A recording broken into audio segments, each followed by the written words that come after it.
Nous sommes le mercredi 20 février, bienvenue sur Télé Djibouti dans cette édition de 22 h. Les titres de ce journal.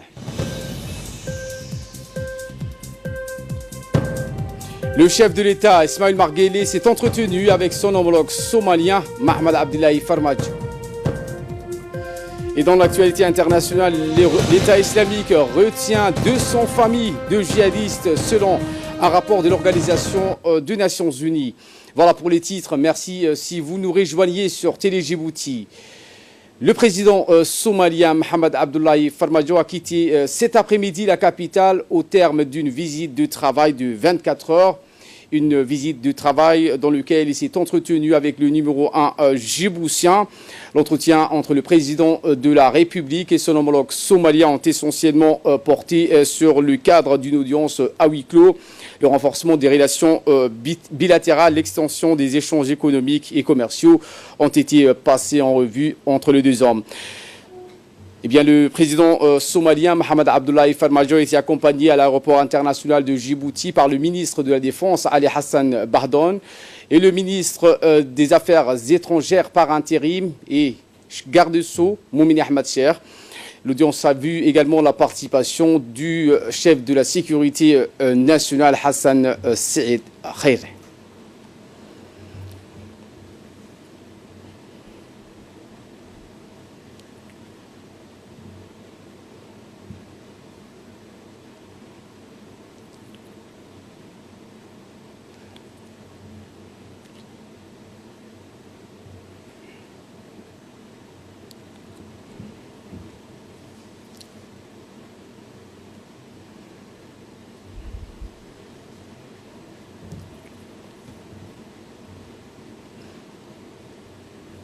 Je vous le disais en titre, le président de la République, Ismaïl Marguelé, s'est entretenu aujourd'hui, mercredi, au milieu de matinée au palais présidentiel, son homologue somalien, Mohamed Abdullahi Farmajo, en séjour de travail à Djibouti depuis hier soir.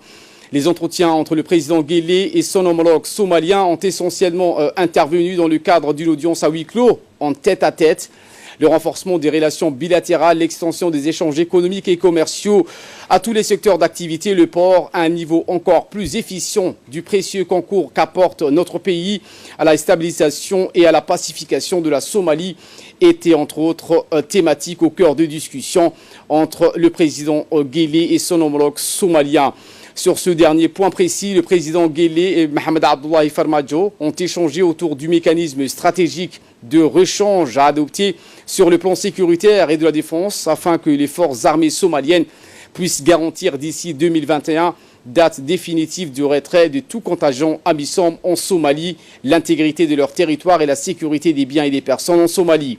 Les entretiens en tête-à-tête entre le président djiboutien et somalien étaient précédés d'une audience élargie de travail aux collaborateurs respectifs des deux chefs d'État. Le ministre de la Défense chargé des relations avec le Parlement, Ali Hassan Bardon, le ministre des Affaires étrangères, de la coopération internationale par intérim et ministre de la Justice et des Affaires pénitentiaires, Moumini Ahmed Cher, le secrétaire général du gouvernement, Mohamed Hassan Abdullahi, et l'ambassadeur de la République de Djibouti auprès de la République fédérale de Somalie, Adan Hassan, ont pris part à cette réunion élargie de travail. Côté somalien, le ministre de la Défense, Hassan Mohamed Ali, le chef d'état-major général des forces armées somaliennes, le général Tahir Adan Ilmi, le conseiller à la sécurité nationale, l'ambassadeur de la République fédérale de Somalie auprès de notre pays ont été conviés à cette réunion de travail. Le ministre de la Défense, Hassan Mohamed Ali, a précisé à la presse que les deux chefs d'État ont abordé des sujets d'intérêt commun, notamment le renforcement des relations bilatérales, l'extension des échanges économiques et commerciaux. Les deux présidents se sont également penchés, a-t-il indiqué, sur le contexte amorcé de retrait graduel des forces de l'AMISOM en Somalie et la nécessité de pallier en amont à une situation préjudiciable de vide sécuritaire dans ce pays ont également constitué un autre volet de discussion entre les deux présidents, a conclu le ministre de la Défense somalien Hassan Mohamed Ali. Le ministre des Affaires étrangères et de la coopération internationale par intérim et ministre de la Justice et des Affaires pénitentiaires, Moumini Ahmed Cher, s'est également exprimé à la presse. Écoutons. Lui s'inscrit dans les relations de voisinage, d'amitié, de fraternité avec le peuple somalien et avec en particulier avec leur président de la République, M. Mohamed Abdullahi Farmajo. Le président somalien vient d'effectuer une tournée régionale et dans le cadre de sa tournée régionale, il est de passage à Djibouti depuis hier soir. Et je crois qu'il va repartir cet après-midi. Et c'était juste pour faire le point des relations et de la coopération entre les deux pays. Le président de la République, Ismail Marguerite, a également reçu cet après-midi au palais présidentiel une délégation américaine de haut niveau conduite par le sénateur James Mountain Yinoff.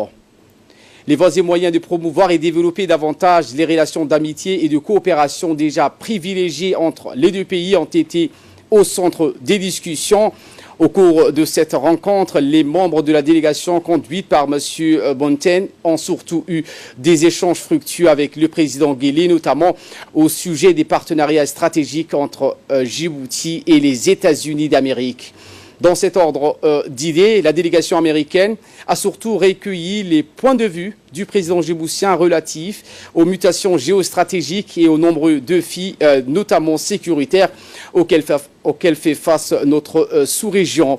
Le président de la République a quant à lui réitéré à ses hôtes l'engagement et la disponibilité permanente de notre pays à œuvrer de concert avec les États-Unis dans l'accomplissement des objectifs de paix et de stabilité dans cette partie du monde.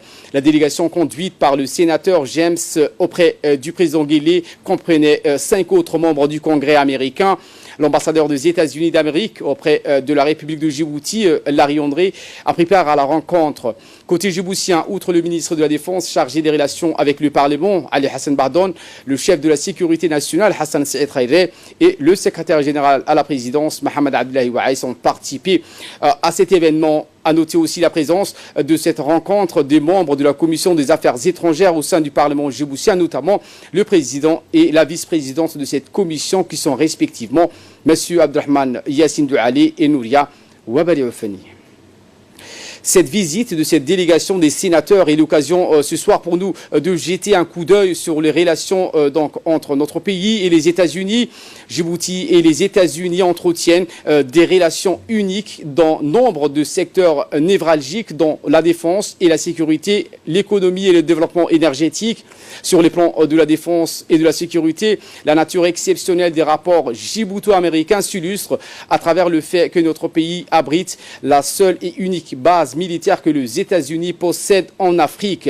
Elle s'illustre aussi à travers le fait que les deux pays constituent le fer de lance du programme international de lutte contre le terrorisme et l'extrémisme de tous bords. Djibouti et les États-Unis font également office de modèle de collaboration dans les domaines économiques et énergétiques. Notre pays appartient au cercle restreint des nations africaines, 6 au total, admises au sein des programmes américains First et Power, établissant une concession de priorité de partenariat des États-Unis dans les domaines des investissements et de la création d'emplois d'une part et dans le domaine de la coopération énergétique d'autre part.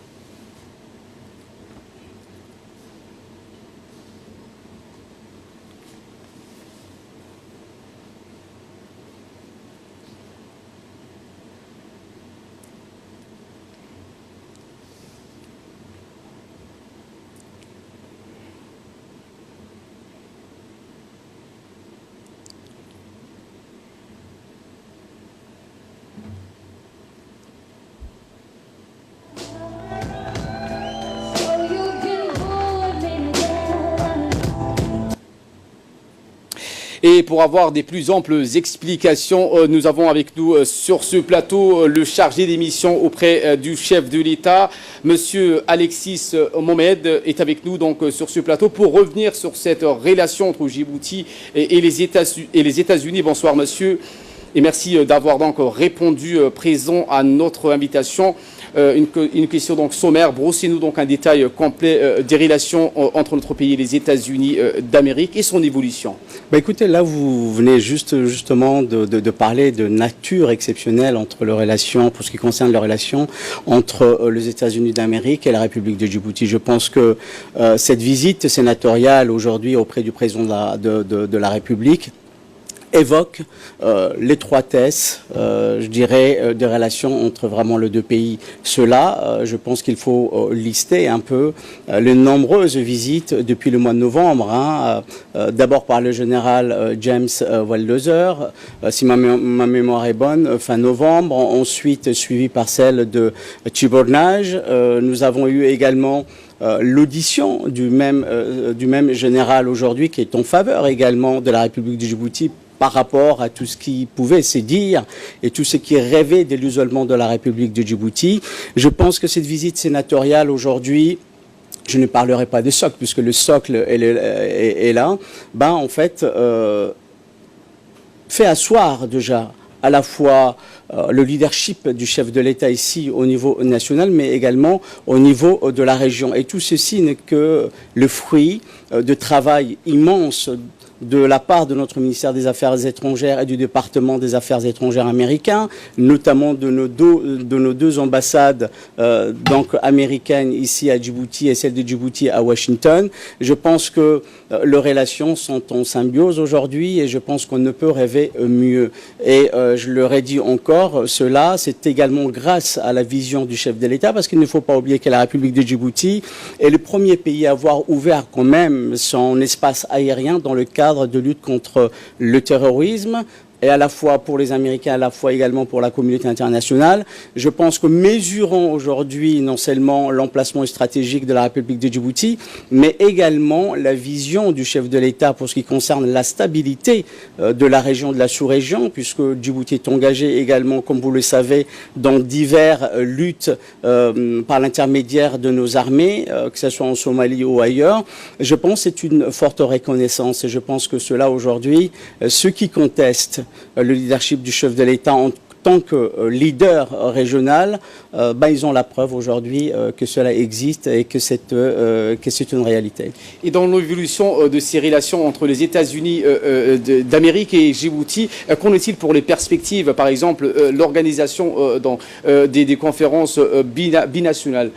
Écoutez, je pense que de toute façon les choses avancent, que ce soit en termes politiques, en termes également économiques. Vous avez aujourd'hui, j'ai discuté même tout à l'heure avec des investisseurs américains qui sont aujourd'hui, qui sont déjà installés, mais qui sont en train de lancer également d'autres projets, et notamment sur l'énergie. Vous avez également d'autres projets qui consistent aujourd'hui à promouvoir justement le partenaire économique américain ici. Il y a eu très récemment le secteur bancaire de la République de Djibouti qui s'était déplacé également à Washington, à New York. Un travail qui a été mené de concert entre également nos deux chancelleries. Et je pense que les perspectives aujourd'hui d'avenir entre les deux pays sont là, qu'elles soient économiques ou autres, que ce soit également dans les cadres de lutte contre le terrorisme, etc. Parce que nous avons également aujourd'hui, malheureusement, la guerre yéménite et tout ce que nous pouvons également suivre. Je pense que la réalité des relations entre les deux pays sont aujourd'hui à considérer, que ce soit sur le plan international, mais également sur le plan de la sous-région. Merci, monsieur Alexis Mohamed. Je vous rappelle que vous êtes le chargé des missions auprès du président de la République. Autre actualité qui domine le pays, c'est sous l'égide du chef de l'État que s'est tenue ce matin la cérémonie d'ouverture officielle du projet d'excellence en Afrique pour l'impact sur le développement. Explication.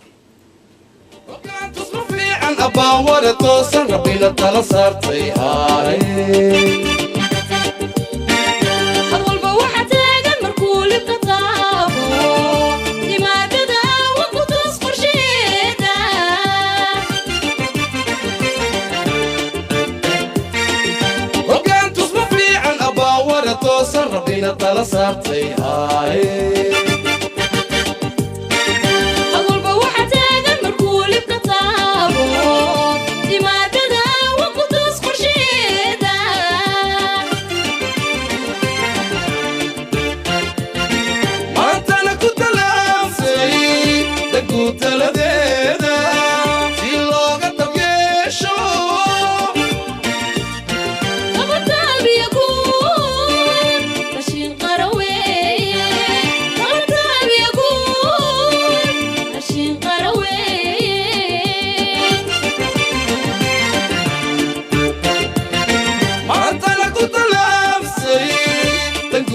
C'est sous l'égide du président de la République, son Excellence Ismaël Omar Guelleh, que s'est tenue ce matin la cérémonie d'ouverture officielle du projet d'excellence en Afrique pour l'impact sur le développement. Cette 10e édition a eu lieu au Kempinski Palace Hotel tôt ce matin.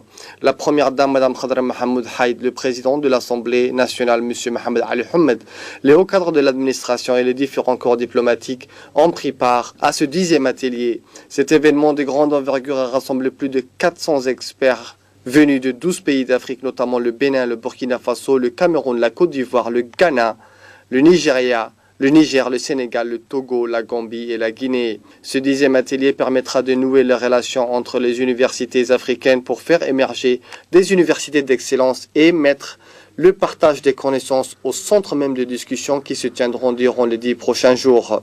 Professeurs, experts se concerteront. Ils discuteront sur l'ensemble du programme, l'attribution des centres, la structure de plan de mise en œuvre et par-dessus tout, le partage d'expériences. Le secrétaire général de l'Association des universités africaines, M. Étienne Eilé, a dans son allocution dit que le projet des centres d'excellence africains est l'un des projets les plus innovants qui vise à doter l'Afrique du savoir-faire technique nécessaire pour relever ces nombreux défis de développement. Excellence, Monsieur le Président de la République de Djibouti, votre présence ici ce matin à l'occasion du lancement officiel du projet Centre d'excellence d'Afrique pour l'impact du développement, non seulement apporte un éclat particulier à nos activités, mais est surtout un témoignage éloquent de l'engagement au plus haut niveau du gouvernement de la République de Djibouti en faveur de l'enseignement supérieur de l'Afrique en général et de celui de Djibouti en particulier. Quant à lui, le représentant de la Banque mondiale, M. Atousek, a lors de son discours souligné que le projet de centre d'excellence africain est une initiative gagnant-gagnant car elle va aider les jeunes à satisfaire leur aspiration.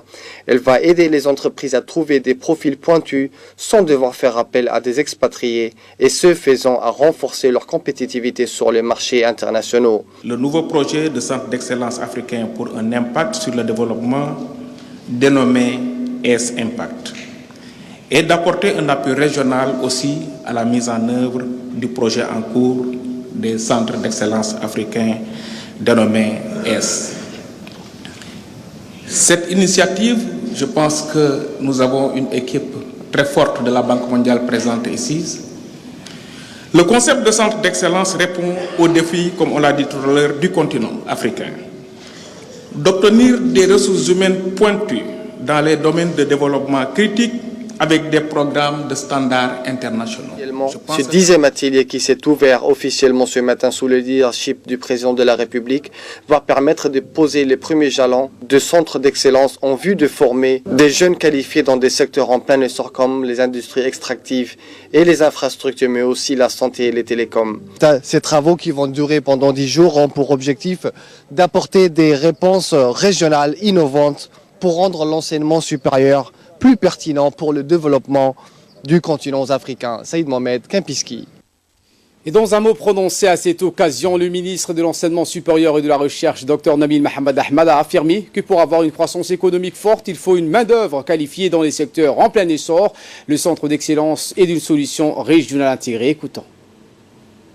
C'est de tout cela que l'idée a germé de créer un centre dans la maîtrise de ces technologies du numérique au service de la logistique au transport pour un pays reconnu pour un hub commercial et logistique de premier plan et tout en étant un partenaire stratégique confirmé à l'échelle mondiale pour la qualité de ces prestations.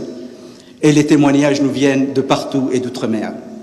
Fiers, oui, nous le sommes, car seul pays retenu en Afrique de l'Est pour un projet qui est un symbole universitaire de référence pour toute l'Afrique. Un projet innovant qui ouvre sur des formations en phase avec son époque et en adéquation avec notre économie. Un projet qui présente 3 synergies: la recherche, la formation, l'impact sur la société. Un projet, et je le souligne très fort, qui permet l'accès aux femmes à des formations d'excellence. Et avec cette détermination, d'accroître la part des étudiantes et des femmes djiboutiennes professeurs jusqu'à atteindre la parité. Être fier ne veut pas dire ne pas être conscient. Il faut se rendre à l'évidence que ce n'est qu'une première étape vers l'excellence et le chemin est encore long.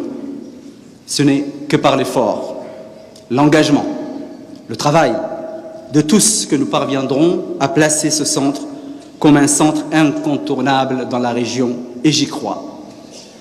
Nous parviendrons par l'implication de tous les acteurs qui veulent innover dans un esprit actif, dans un esprit passionné.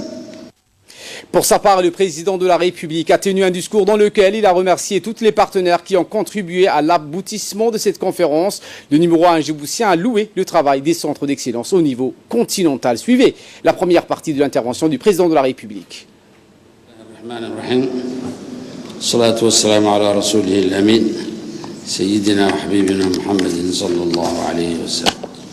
Mesdames et messieurs, chers invités, à mon tour de vous adresser mes félicitations. C'est avec un immense plaisir que je me retrouve parmi vous ce matin pour le lancement de cette conférence sur l'impact des centres africains d'excellence. Je voudrais d'emblée me réjouir de la volonté des organisateurs de placer les universités africaines au centre du développement économique et social de notre continent. Je tiens à féliciter la Banque mondiale, l'Agence française de développement, ainsi que l'Association des universités africaines et l'Université de Djibouti pour une telle initiative.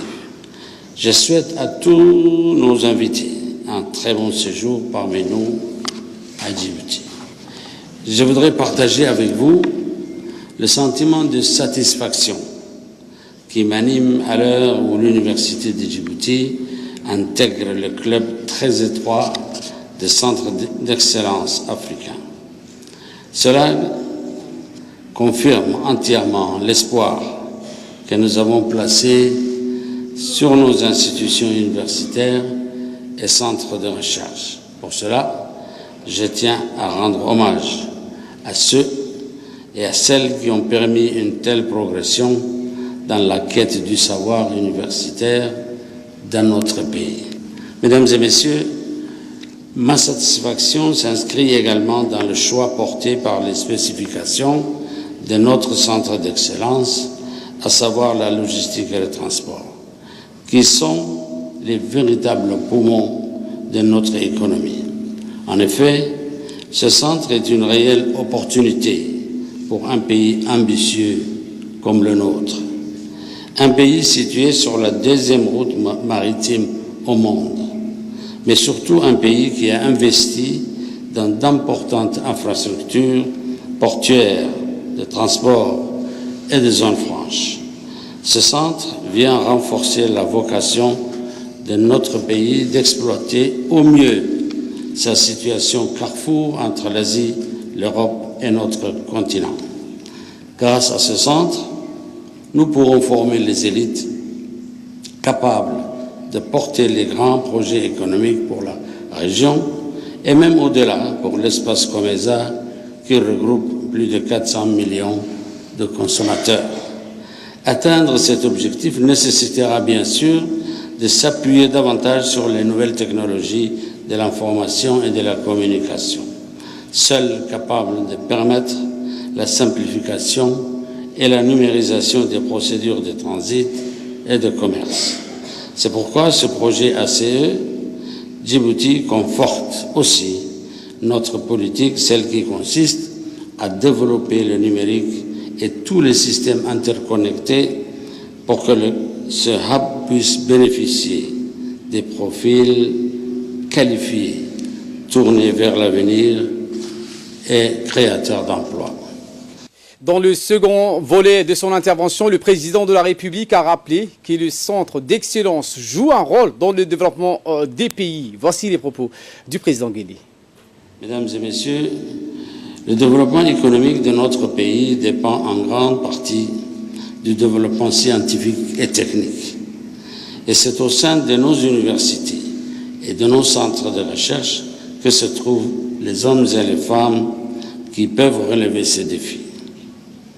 D'où l'intérêt, et je me réjouis que notre pays soit à l'avant-garde du renforcement de la stratégie continentale africaine pour l'éducation conformément à l'agenda 2063. Cet agenda répond aux aspirations des Africains et de sa jeunesse, car le secteur de l'enseignement supérieur se doit de mieux préparer notre jeunesse à tous les enjeux à venir. L'Afrique affiche aujourd'hui un optimisme grandissant.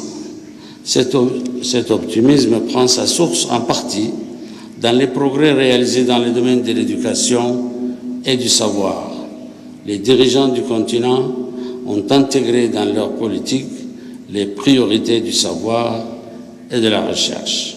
C'est pourquoi aujourd'hui, nos universités et nos centres de recherche disposent chaque jour de plus de professeurs et de personnel hautement qualifiés, capables de relever les défis d'un monde en perpétuelle transformation.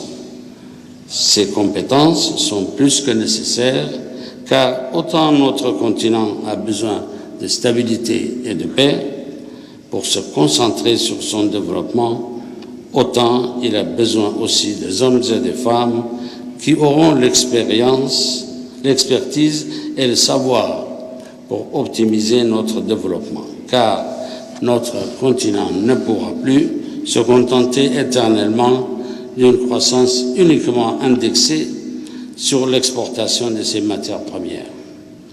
Car notre continent ne pourra pas se contenter uniquement d'une croissance macroéconomique sans réel impact sur le développement de nos sociétés.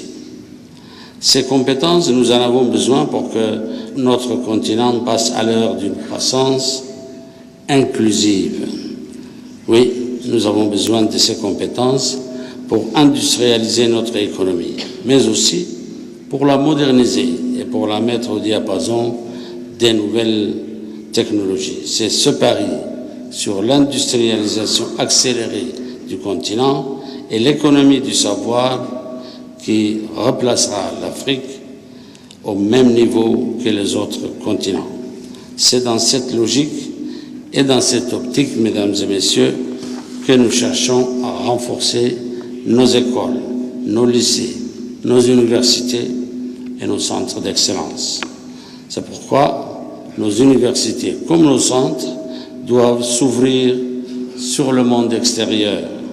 Ils doivent impulser les réformes socio-économiques nécessaires pour plus d'innovation et plus de compétitivité.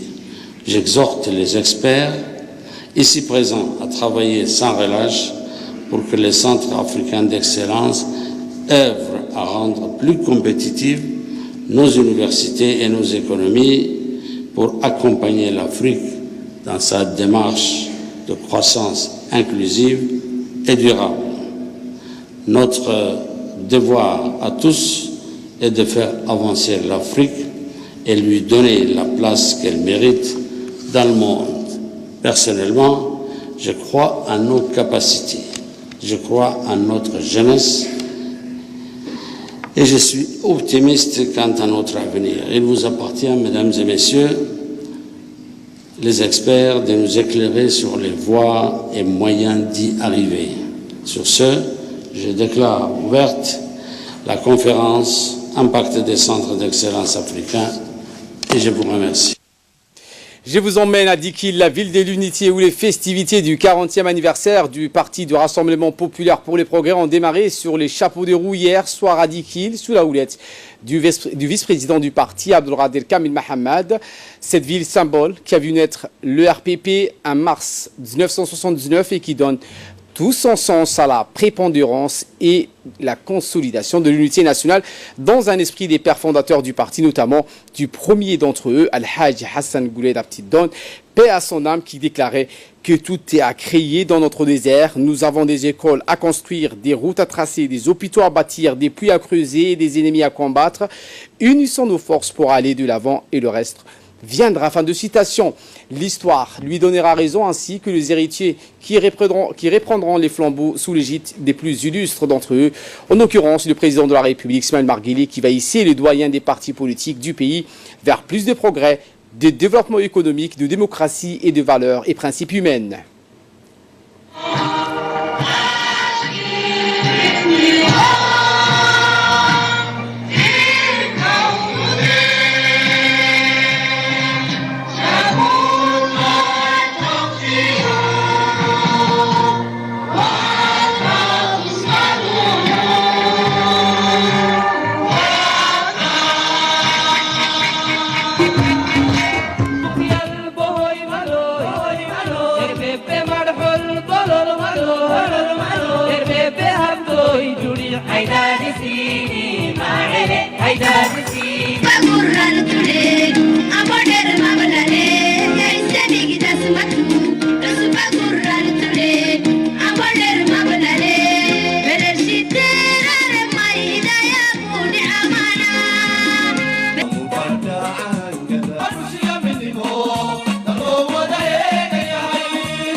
Le vice-président du parti RPP et Premier ministre Abdelkader Kamil Mohamed a tenu un discours pédagogique. Il est revenu sur l'objectif de la création du parti, survenu en 1979 à Dikil sous le leadership du défunt président Al-Hajj Hassan Gouled Aptidon. Écoutons le Premier ministre.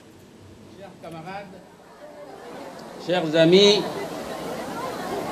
aujourd'hui nous avons un parti qui a 40 ans d'existence, 40 ans de labeur, 40 ans de travaux, 40 ans d'unité, quels que soient les problèmes qui se posaient pour notre pays et pour notre peuple.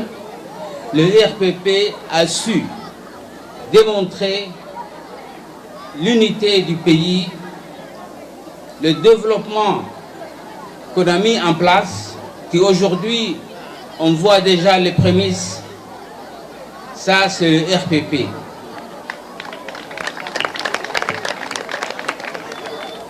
Si nous devons faire un rappel historique, nous avons eu, après l'indépendance, plusieurs partis qui ont tous prôné pour la liberté, pour l'indépendance du pays. Tous les partis étaient donc des partis qui voulaient l'indépendance. Une fois l'indépendance obtenue, il fallait réfléchir. C'est ce que nos aînés ont fait. Si on devait garder les partis existants tels qu'ils étaient, il y avait un risque de division. Un risque de division au sein de ce parti et au sein de la population djiboutienne. Donc ensemble, je dis bien ensemble, ces partis ont décidé, sous la houlette du défunt président de la République et président du parti RPP, Rahimahullah Hassan Gouled Aptidon, ils ont créé ce parti que vous voyez aujourd'hui. Ce parti est né à Dikil, elle est née dans la ville de l'unité. Toujours à Dikil, mais cette fois à la sous-préfecture Mouloud, où le ministère de l'Éducation nationale et de la formation professionnelle a offert des équipements sportifs au comité d'organisation des festivités du 40e anniversaire de la localité de Mouloud. Ces équipements sportifs composés de maillots, de coupes et de nombreuses médailles et autres accessoires ont été remis par le chef du service des sports, Mohamed Omar, et d'autres responsables du service. La cérémonie de remise de ces dons s'est déroulée en présence du préfet de la région de Dikil, Mohamed Cheikhou, et d'un élu local. Les deux responsables ont exprimé leurs sincères remerciements au MENFOP.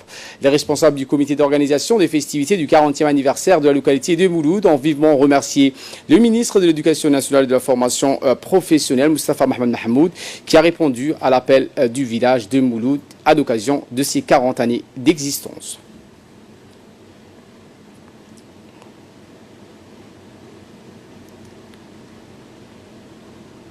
Ce soir, focus sur la localité Mouloud qui fête ses 40 ans d'existence. Cette sous-préfecture de la région de Dikil, située à plus de 100 km de la capitale, est sur le feu des projecteurs car le président de la République, Ismaïl Omar Guelleh, se rendra demain à Mouloud. Focus sur la sous-préfecture Mouloud. Un sujet de la rédaction et un commentaire de Ahmed Hamad. La sous-préfecture de Mouloud est constituée du village de Mouloud et de ses dépendances comme Dadahalou, Irah, Laadou, Gablalou, Garwo et Tourkailou. Sa population est estimée à environ 5000 habitants et se situe à une centaine de kilomètres de la ville de Djibouti. En vertu de sa position, le village possède un climat doux favorable à l'élevage et à l'agriculture. On y trouve des arbres fruitiers, bananiers, manguiers, goyaviers et orangiers. Le village est situé sur un axe routier très fréquenté et constitue une sorte de carrefour, puisque tous les véhicules qui desservent la région et l'arrière-pays ainsi que les localités frontalières passent par Mouloud. Il s'agit de la RN1, reliant Djibouti à Galafi, qui traverse également le village de Mouloud. Ainsi, il constitue un lieu d'estivage apprécié par la population venant de la capitale. Mouloud, qui s'étend aujourd'hui sur 4 km², était à l'origine un périmètre agricole créé en 1979. Dans ce périmètre agricole étaient réunies 12 familles djiboutiennes et 12 autres issues de l'immigration, réfugiés fuyant la sécheresse ou les guerres qui sévissaient à l'époque dans la Corne de l'Afrique. Ce périmètre agricole devait donc servir d'école où les réfugiés, anciens agriculteurs, devaient initier les familles djiboutiennes à la culture de la terre. Des parcelles de terrain ont été mises à leur disposition et l'eau potable acheminée en quantité suffisante aussi bien pour les cultures que pour les bétails et les hommes. Ainsi naissait ce qui est devenu, 40 ans après, le village de Mouloud qui a été érigé au rang de sous-préfecture en 2003. Effectivement, 40 ans après sa création, Mouloud est-elle une localité où le développement socio-économique est au rendez-vous? La réponse dans cette séquence. Au départ, aujourd'hui, un village agricole.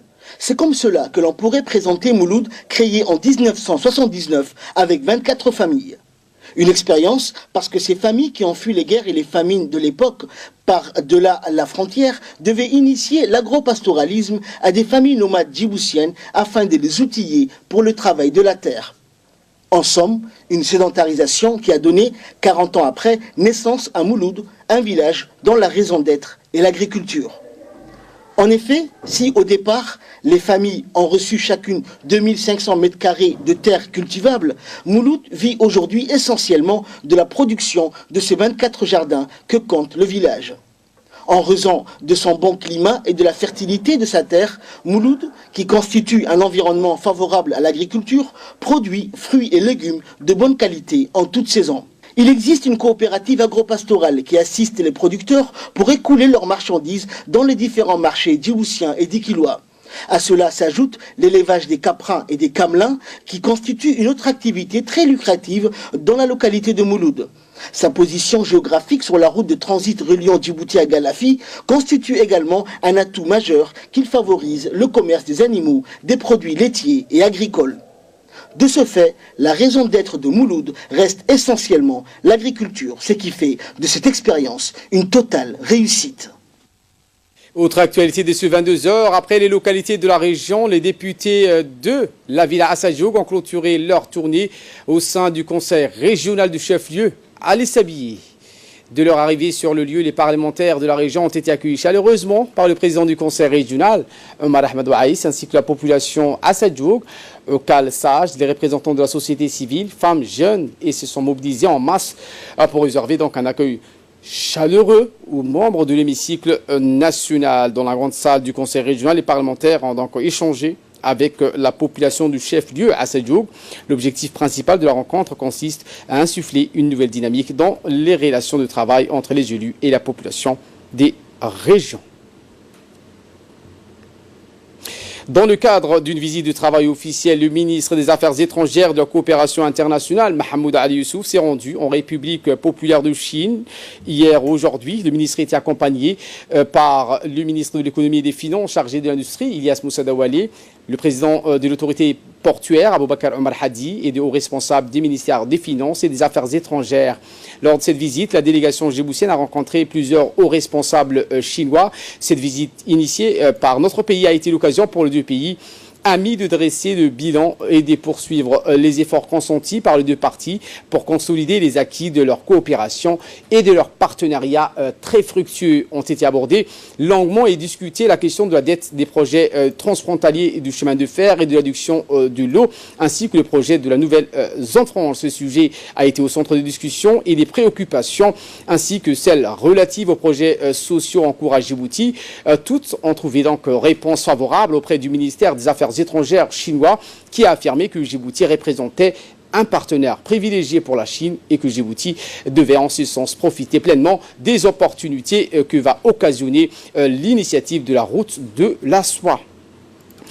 Nécrologie de ce journal, Le Monde de la musique djiboutienne est en deuil. Abayazid Mohamed Badri est décédé ce matin donc, à l'hôpital général Pelletier où il avait été admis hier. Né le 17 février 61, Abayazid Badri débute sa carrière de chanteur-compositeur dans les années 80. Il laisse une œuvre monumentale derrière lui avec un répertoire de chansons et des pièces de théâtre et avait pour la particularité de chanter dans toutes les langues communautaires de la République de Djibouti. Il était aussi en poste à la radio-télévision de Djibouti dans le programme et l'animation ainsi que la production des émissions radio et télé. Le célèbre chanteur, malade depuis plusieurs années, n'était pas apparu sur la scène musicale et théâtrale depuis son évacuation au Canada pour des soins. Son décès est une grande perte pour sa famille et l'ensemble des artistes et pour la population djiboutienne. Il laisse une veuve et 3 enfants. En apprenant le décès du grand artiste Abayazid Badri, l'ensemble de la classe politique adresse leurs condoléances les plus attristées à la famille du défunt Abayazid Badri. En premier, le Premier ministre Abdelkader Kamil Mohamed, le président de l'Assemblée nationale Mohamed Ali Hamad, le ministre de la Communication Abdi Youssouf Sougué, le ministre de la Culture Moumin Hassan Barre, le ministre de l'Éducation Mustafa Mohamed Mahmoud, l'ancien Premier ministre Dileta Mohamed Dileta, le secrétaire général de la primature Negbi Abdallah Kamil, l'ambassadeur de Djibouti en Allemagne Aden Mohamed Dileta, le préfet de Dikil Mohamed Cheikhou et d'Obok Hassan Dabele, ainsi que le préfet de Tajoura Abdel Malik Mohamed Banoïta, le président du conseil régional Omar Hussein, adressant tous leurs condoléances les plus attristées suite à la disparition ce matin du grand artiste chanteur djiboutien Abayazid Badri. Nous prions le Tout-Puissant de l'accueillir dans son paradis éternel. Inna lillah wa inna ilayhi raji'un. Autre disparition, cette fois il s'agit du PDG des établissements Wassel, Feu Saïd Morbal Saïd. Wassel, survenu hier soir à 20h à l'hôpital Al-Rahma à l'âge de 85 ans. Saïd Morbal était à la tête des établissements Wassel depuis une année. Le groupe Wassel, l'une des grandes sociétés familiales à pignon sur la rue de Djibouti depuis plus de 40 ans. Saïd Morbal a été donc, avec ses frères, l'un des piliers qui a diversifié les activités de Wassel, notamment dans les secteurs du mobilier, des quincuilleries et de l'alimentation, entre autres. Une société qui prend part depuis des décennies au développement économique du pays. Le défunt a été rappelé à Dieu. C'était une personne modeste qui a la main au cœur. Ses pairs le qualifiaient comme un homme d'affaires loyal et juste. Le défunt a été inhumé ce midi à la cimetière de PK12. Il laisse derrière lui une veuve, 8 enfants et plusieurs petits-enfants. Que le Tout-Puissant l'accorde dans son paradis éternel.